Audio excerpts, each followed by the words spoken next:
In today's Winning Plate, nutrition consultant Leslie Bonci answers a question that many people struggle with. What's the best way to lose weight? Oh, I feel like a question that doesn't have one answer, but Leslie True. is here with some key strategies to help you not only achieve your weight loss goal, but maintain a healthy weight for life. I think that everybody seems to have the answer, but it's a variety of things, I think. Everybody's written about it, and we want it to be easy. Oh, if I just do this, or I just cut this out, then all will be fine with the world.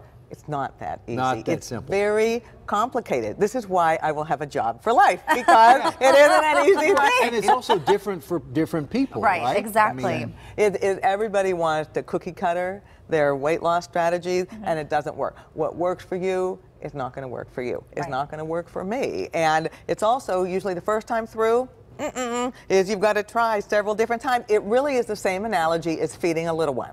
The first time you give a baby peas, normally there's more out than in. That's how it works at my house with me, even. And so I mean, it's at least 10 times, and the same thing really is true with weight loss. But what happens is every time we try something, oh, that was good, I'll file that away. And the next time, oh, that is good. And then you actually end up creating your own. I see. Okay. And so one of your top tips is that calories count. They do count. And a lot of people say, oh, just think about your macros and just focus on protein or whatever the case is. That's not true. We all have an upper calorie cap. There is no one in this world that can eat anything they want all the time and not pay the price for that at some point in time. So calories matter, which means that on labels of food items, you're going to see it. It's there. We can tell what the calories are. And I always say this because people forget, is when you look at a food label, reflective of one serving. That's what those calories relate to. So if you were not eating that serving, it's like, oh, let me have the whole container of oatmeal. Your bowels would never move again. But nonetheless, if you did that,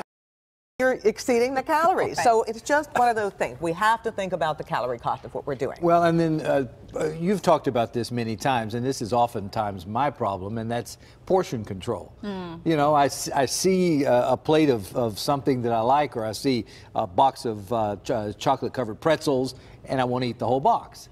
And this is why when people tend to cut back on their carbs, I don't want them out, but the issue with a carbohydrate is that nobody's having 1 grain of rice. We're not doing that. At least a slice of bread is finite if you're having a slice. With something like a pasta, it's how much do you make? If you make the whole box, we're probably going to eat more of it. If we only make part of the box, it's going to be better. With protein foods, it's a little easier because we eat a piece of chicken, or we have a can of tuna, or we have an egg. So those are more finite things. So we can always think about what we start with. And I think it's a great tip that make as much as you're going to eat rather than make all of it. Do that, then you're already limiting your portion, because nobody's going to leave food on the plate. That doesn't happen, and that just seems a little pointless. That's food waste. So one of your other tips is that lifestyle changes are permanent, but what about with eating habits? Eating trends are transient, and that's the thing. It really sounds like, oh, this is really cool, and I'll try it, and I'll just have grapefruit for a week, or I'll just put kale into everything, including my toothpaste. You know, it's like, this is what people do, and you can't maintain it, because after a while, you just run every time you see kale. At least I do that. And what about fiber?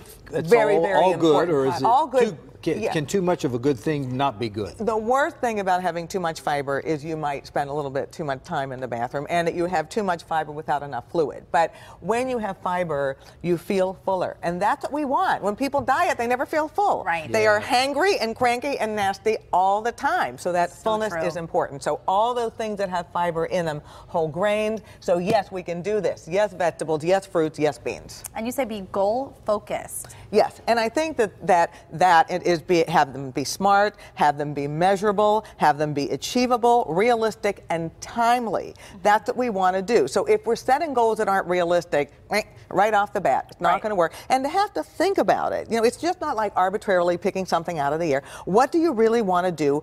Focus on it, master it, and then move on to the next. You'll be much more successful.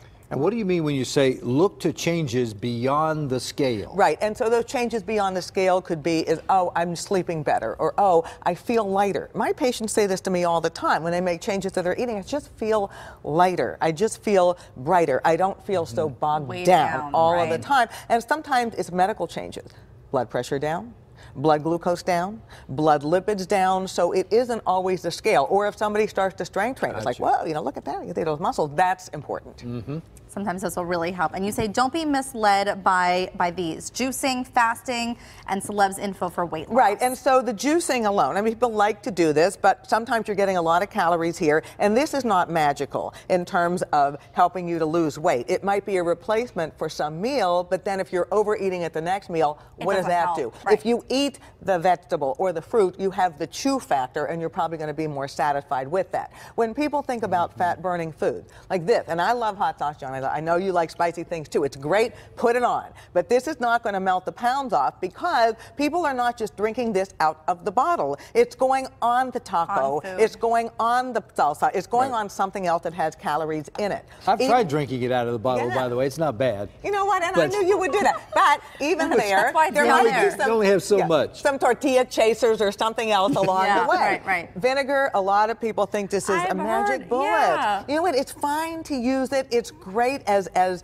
giving a little zing to the food items. It has no calories in it. But this is not to fat burning, and people just, again, don't have vinegar alone, right? You're going to put it in something or with something. What about? I was going to ask the same thing you were. I said your coffee's still on the desk. The coffee is there because people say, oh, if I have caffeine, there it is, and that's the secret to weight loss because I feel kind of hyper. Yeah, because it's a stimulant, not because it's fat burning. The fact of the matter is that when we look at caffeine and say that alone will be the secret to weight loss, if you drink black coffee, no calories.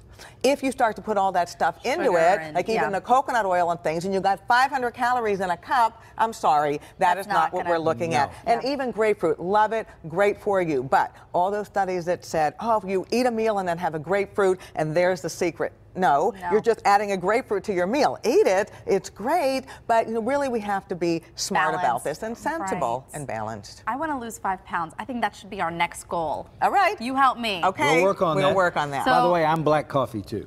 All the way. Okay, I just have a little bit of sweetener, just a tiny bit. That's okay. A tiny bit, that's all. I'm almost there. Okay, for more of Leslie Bonci's healthy living tips, watch our regular Winning Plate segments Wednesdays here on PTL and check out her website. You can find that link at kdka.com/PTL.